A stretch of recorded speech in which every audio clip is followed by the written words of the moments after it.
हल्द्वानी में नहर कवरिंग कार्य कछुए की गति से भी धीमा चल रहा है। नगर निगम के बगल से सिंचाई विभाग द्वारा सड़क चौड़ीकरण के उद्देश्य से किए जा रहे नहर कवरिंग कार्य में अब तक कुमाऊं कमिश्नर से लेकर कई अधिकारी दर्जनों बार निरीक्षण कर चुके हैं, लेकिन निर्माण कार्य बहुत धीमी गति से चल रहा है। सिंचाई विभाग के अधिकारियों के मुताबिक नहर कवरिंग कार्य 6 करोड़ 29 लाख की लागत से हो रहा है, जिसे 23 मई तक पूरा करने की डेडलाइन है। लेकिन वह स्वयं मान रहे हैं कि तब तक नहर कवरिंग का कार्य पूरा होना संभव नहीं है। हालांकि सिंचाई विभाग के अधिकारियों का कहना है कि जून महीने के पहले या दूसरे हफ्ते तक नहर कवरिंग कार्य को पूरा कर लिया जाएगा। पहले पिडुल्ली के पास था। पिडुल्ली से पिछले साल हमें ये पैसा मिला करीब 6 करोड़ 29 लाख के आसपास। तो मई में इसका अनुबंध हुआ था, मगर बारिश की वजह से मई के बाद जुलाई में बारिश शुरू जाती है तो काम नहीं हो पाया था। तो नवंबर से काम शुरू हुआ और विधिवत काम उसके बाद कार्य हो पाया। बीच में भी बारिश के मौसम खराब होने की काफ़ी दिक्कतें का सामना करना पड़ा। काफ़ी अतिक्रमण था और काफ़ी संग्रह रास्ता है, दोनों ओर मकान है।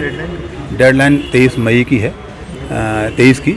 तो कोशिश करेंगे वर्षा काल से इसे पहले पूर्ण कर दिया है, जिससे लोगों को सुविधा मिलती है। लेकिन लग रहा है कि 23 मई तक पूरा होने की 23 मई तक तो नहीं हो पाएगा, लेकिन जून फर्स्ट वीक और जून सेकंड वीक तक कराने की हम प्रयास करेंगे, क्योंकि बारिश के बाद 15 जून के बाद बारिश का हो जाता है। तो उससे पहले कम से कम इसे चिनाई कार्य पूर्ण हो जाए तो स्लैब तो बाद में जल जा सकते हैं। तो उसके पूरा प्रयास विभाग द्वारा किया जा रहा है।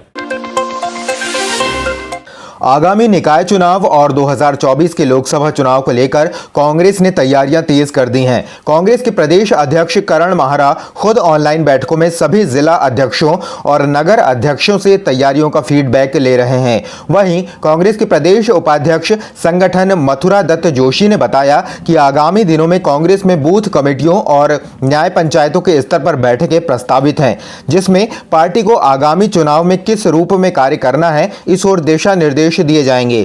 उन्होंने कहा कि हमें पूरी उम्मीद है कि आने वाले समय में कांग्रेस चुनाव में बेहतर प्रदर्शन करेगी। देखिए, अभी तो अगली बैठक हमने उसकी तारीख तय नहीं की। जिला कांग्रेस कमेटी की बैठक हमारी हरिद्वार में होगी।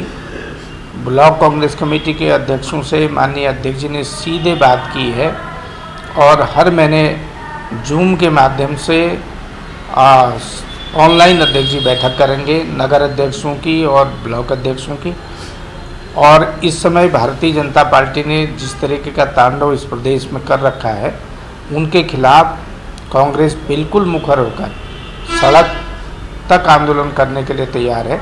कल ही आपने देखा होगा प्रेमचंद अग्रवाल जी के मामले में कांग्रेस ने पूरे प्रदेश में प्रदर्शन किया और आज जिलाधिकारी के माध्यम से राज्यपाल महोदय को ज्ञापन देकर उनके बर्खास्तगी की मांग कर रहे हैं और इसका कार्यक्रम और आगे बढ़ाएंगे। फिर उसके बाद धरना प्रदर्शन होगा इनकी बर्खास्तगी के लिए।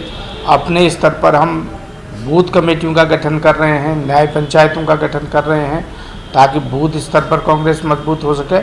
और इस महीने के अंत तक हम लगभग बूथ कमेटियों का गठन कर देंगे, ताकि कांग्रेस को आने वाले चुनाव में भारतीय जनता पार्टी की फाशीवादी जो नीति है उसका विरोध करने पर कोई दिक्कत नहीं हो।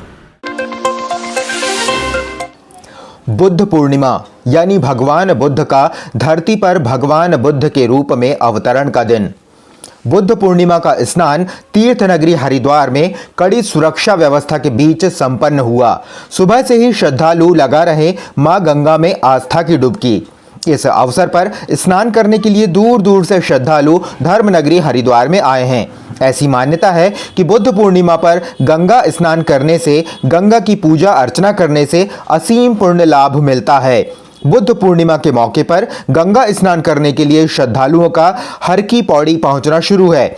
श्रद्धालुओं के यहां पहुंचने और गंगा स्नान करने का सिलसिला निरंतर जारी है। वहीं प्रशासन ने संपूर्ण मेला क्षेत्र को 7 जोन और 20 सेक्टर में विभाजित कर अधिकारियों की तैनाती की है। आज बुद्ध पूर्णिमा है। हमने पूरी फैमिली के साथ यहाँ पर स्नान किया और गंगा मैया हमारी मनोकामनाएं पूरी करें। कैसा लगा स्नान करके? बहुत अच्छा लगा। बुद्ध पूर्णिमा के स्नान को ध्यान में रखते हुए पूरे क्षेत्र को 7 जोन में और 20 सेक्टर में डिवाइड किया गया है। इनके डिवाइड करने का रीज़न ये होता है कि जो पब्लिक आ रही है यहाँ पे, श्रद्धालु आ रहे हैं हमारे स्नान के लिए, उनको किसी तरह की कोई तकलीफ ना हो। गाड़ियों का संचालन एक सुव्यवस्थित तरीके से किया जा सके। हमारा जो ट्रैफिक संचालन है वो भी सुव्यवस्थित हो सके। इसके अलावा जो भी हमारे तीर्थयात्री आते हैं वो मनसा देवी और चंडी देवी के दर्शन करने जाते हैं, वहाँ भी उन्हें किसी तरह की असुविधा न फेस करनी पड़े, इसलिए ये 20 सेक्टर और 7 जोन में डिवाइड किया गया है। जो जोन है उसमें डिप्टी एसपी और इंस्पेक्टर स्तर के अधिकारियों को लगाया गया है ड्यूटी के लिए। दिनांक 3 अप्रैल 2023 को विकासखंड देवाल के ब्लॉक प्रमुख दर्शन दानू पर खंड विकास कार्यालय देवाल में कार्यरत कर्मचारी वरिष्ठ सहायक हरविनय गुसाई ने गाली गलौज और मारपीट के आरोप लगाए हैं। वरिष्ठ सहायक हरविनय गुसाई का कहना है कि ब्लॉक प्रमुख दर्शन दानू खंड विकास अधिकारी कार्यालय में खंड विकास अधिकारी की कुर्सी पर बैठे हुए थे, जिस पर किसी जनप्रतिनिधि का बैठने का अधिकार नहीं है और समय समय पर दर्शन दानू द्वारा मनमानी की जाती है, जिस कारण विभागीय अधिकारी तथा कर्मचारी परेशान हैं। और मुझे ये खंड विकास अधिकारी की चेयर पे क्यों बैठे आप? चप्पल से मारेंगे ना, मेरे को मारिए चप्पल से। अभी बोल रहे थे ना, इसको बाहर भगाओ भाई। खंड विकास अधिकारी की कुर्सी में आप कैसे बैठ रहे? ये बताओ, आप कैसे बैठे? आप चप्पल से कैसे मारोगे मेरे को बताओ? चप्पल से मारेंगे ना आप बदतमीजी करोगे ना मेरे से। ये रहा सारा स्टाफ बैठा हुआ है यहाँ पे, आपने बोला ऑफिस में चप्पल से मारोगे आप एक कर्मचारी को यहाँ पे ऑफिस में उसके काम के लिए। ये आपने कैसे बोला चप्पल से मारोगे? इसको बाहर भगाओ हैं आपने कैसे बोला चप्पल से? आप चप्पल से मारोगे कर्मचारी को यहाँ पे? इसको बाहर भगाओ। आप चप्पल से मारोगे कर्मचारी को? अरे बाहर चले जाओ। आप चप्पल से मारोगे, मारो ना चप्पल से, यहीं पे हूँ मैं, मारिए आप। बाहर चले जाओ। मारिए आप, मैं बैठ रहा हूँ धरने पे। बैठना जा। मैं बैठ रहा हूँ, यहीं बैठ रहा हूँ मैं धरने पे। जिलाधिकारी देहरादून डॉक्टर सोनिका ने जनपद में लैंड फ्रॉड के बढ़ते मामलों को देखते हुए अधिकारियों को निर्देशित किया है। इसी संबंध में जिलाधिकारी शिविर कार्यालय में बैठक आयोजित की गई, जिसमें संबंधित अधिकारियों को निर्देशित किया कि भूमि धोखाधड़ी की रोकथाम के लिए प्रभावी कदम उठाए जाएं। वहीं जिला प्रशासन द्वारा भूमि क्रय विक्रय करने से पूर्व सावधानी बरतने के संदर्भ में एडवाइजरी जारी की गई है। जनपद की समस्त तहसीलों में खतौनियों में अंश निर्धारण का कार्य प्रारंभ किया गया। इससे कोई भी सह खातेदार अपने अंश से अधिक भूमि का क्रय विक्रय नहीं कर सकेगा। ज़मीन बंधक थी, लेकिन ये तथ्य छुपाया गया। कई बार ये आता है कि उनके खाते में ज़मीन नहीं थी, क्षेत्रफल से अधिक विक्रय हो गया है, तो इसको रोकने के लिए हम लगातार प्रयत्नशील हैं।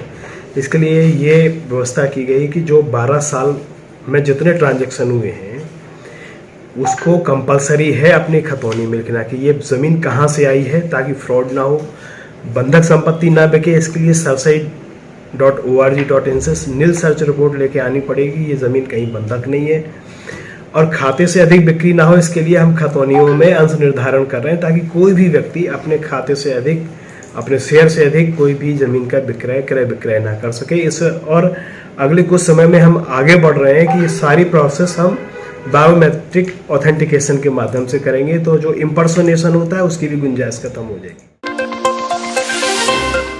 उत्तराखंड में मौसम विभाग ने 8 मई तक के मौसम का पूर्वानुमान जारी किया है, जिसमें पहाड़ के 5 जिलों चमोली, रुद्रप्रयाग, पिथौरागढ़, उत्तरकाशी और बागेश्वर में गर्जना के साथ हल्की बारिश की संभावना जताई है।